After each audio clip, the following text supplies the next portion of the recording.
महाराष्ट्राचे उपमुख्यमंत्री अजित पवार यांचे बारामती येथे विमान अपघातात निधन झाले.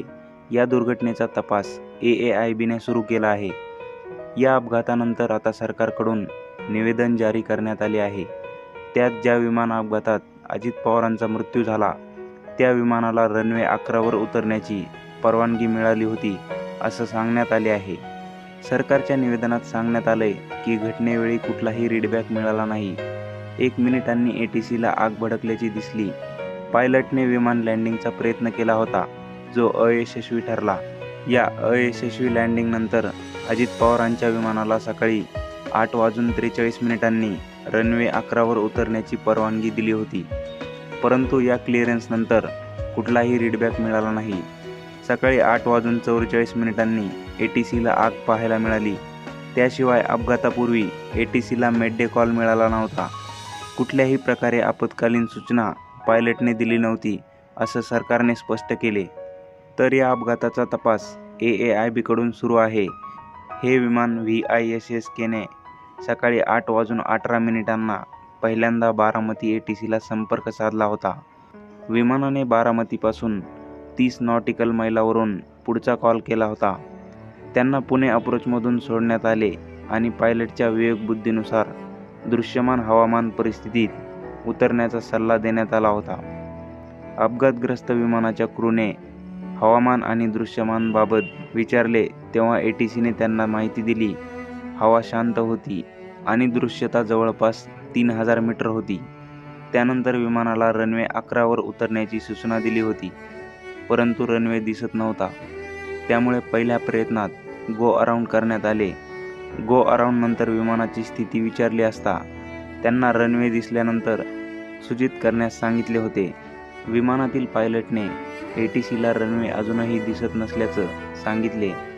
दिसल्यानंतर कळवतो असं म्हटलं. त्यानंतर काही सेकंदात रनवे दिसला, असं पायलटने सांगितले. सकाळी 8:43 रनवे 11 वर उतरण्याची परवानगी दिली, परंतु क्रूने या लँडिंग क्लिअरन्सचा रीडबॅक दिला नाही. ATCने रनवे 11च्या थ्रेशहोल्डजवळ आग पाहिली. त्यानंतर आपत्कालीन यंत्रणा तात्काळ घटनास्थळी पोहोचल्या. सुरुवातीच्या माहितीनुसार अपघाताच्या वेळी बारामती विमानतळावर दाट धुके होते आणि दृश्यमानता देखील खूप कमी होती. या विमान अपघातात अजित पवारांसह 4 जणांचा मृत्यू झाला. त्यामध्ये महाराष्ट्राचे उपमुख्यमंत्री अजित पवार, अधिकारी विदीप जाधव, पिंकी माळी आणि कॅप्टन सुमित कपूर व कॅप्टन शांभवी पाठक यांचा समावेश आहे. अजित पवारांच्या विमानाचा अपघात झाला त्या ठिकाणचे प्रत्यक्षदर्शीने धक्कादायक माहिती दिली आहे. पहिल्यांदा विमान वरून गेलं, त्यानंतर गावातून खालून विमान येत होतं. नंतर विमान फिरलं आणि खाली जमिनीला लागलं, तेव्हा मोठा स्फोट झाला. स्फोट झाल्यानंतर आमच्या घरापर्यंत विमानाचे तुकडे उडाले. विमान जागेवर फिरलं आणि लगेच स्फोट झाला, असं एका महिला प्रत्यक्षदर्शीने सांगितलं.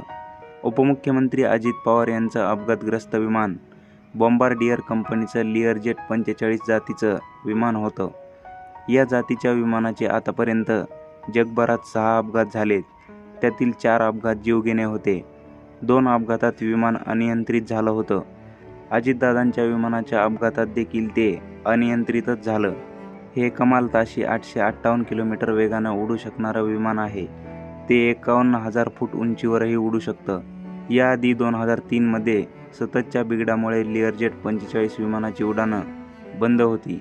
अशा प्रकारे हे विमान कोसळले आणि त्याचा स्फोट झाला आणि या दुर्दैवी घटनेदरम्यान आपल्या अजितदादांचे दुःखद निधन झाले आणि महाराष्ट्राचे लाडके अजितदादा आपल्याला सोडून गेले.